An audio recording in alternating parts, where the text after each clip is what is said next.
Junior ডক্টরদের যে ধর্ণা চলছে সেই ধর্ণায় কয়েকজনকে দেখে খুব বিস্মিত করা। একাধিক দলের যারা সক্রিয় রাজনৈতিক মুখ তাদের সেখানে দেখা যাচ্ছে এবং বিশেষভাবে দেখলাম পামেলা দেবীকে সেখানে। তিনি বিজেপির নেত্রী, একটা সময় মাদক কোকেন কেসে অ্যারেস্ট হয়েছিলেন।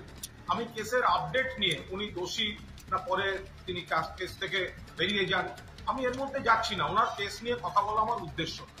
আমার বক্তব্য দেখলাম সেই পামেলা দেবীও ওখানে বসে হাততালি দিচ্ছেন, স্লোগান দিচ্ছেন এবং বিপুল জিনিসপত্র নিয়ে গেছেন, সেগুলো দিচ্ছেন।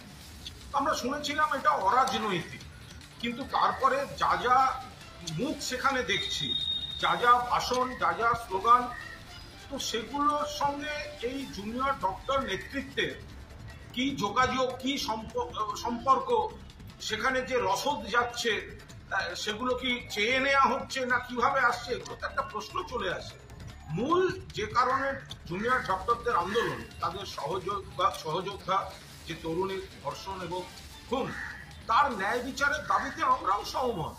কলকাতা পুলিশ 24 ঘন্টার মধ্যে অ্যারেস্ট করে এনেছিল, তারপর থেকে তো সিবিআই দেখছে, কেস দেখছে সুপ্রিম কোর্ট। সুপ্রিম কোর্ট বলেছে কর্মবিরতি তুলে কাজে ফিরতে। মুখ্যমন্ত্রী এবং রাজ্য সরকার আলোচনার দরজা খুলে বারবার চিঠি পাঠাচ্ছেন, কিন্তু কাদের বুদ্ধিতে, কাদের উস্কানিতে এই আলোচনাটা ইতিবাচকভাবে খোলা মনে জুনিয়র ডক্টররা সাড়া দিচ্ছেন না এবং তার ফলে গরিব মানুষ, লক্ষ লক্ষ মানুষ চিকিৎসায় হয়রানি হচ্ছে, মৃত্যু হচ্ছে।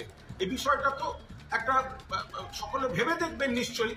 তা এই পামেলা দেবীরা যখন যাচ্ছেন, তাদের সঙ্গে এই জুনিয়র ডাক্তার নেতৃত্বের এই যোগাযোগের ঠিক বিষয়টা কি, কে কাকে ডাকছেন আর কে কি রসদ দিচ্ছেন, এগুলো দেখলেই বোঝা যায় যে কেন, কোন প্ররোচনায় রাজ্য সরকারের খোলা মনের আলোচনার আমন্ত্রণে এখনো সাড়া দেননি এই জুনিয়র ডক্টররা।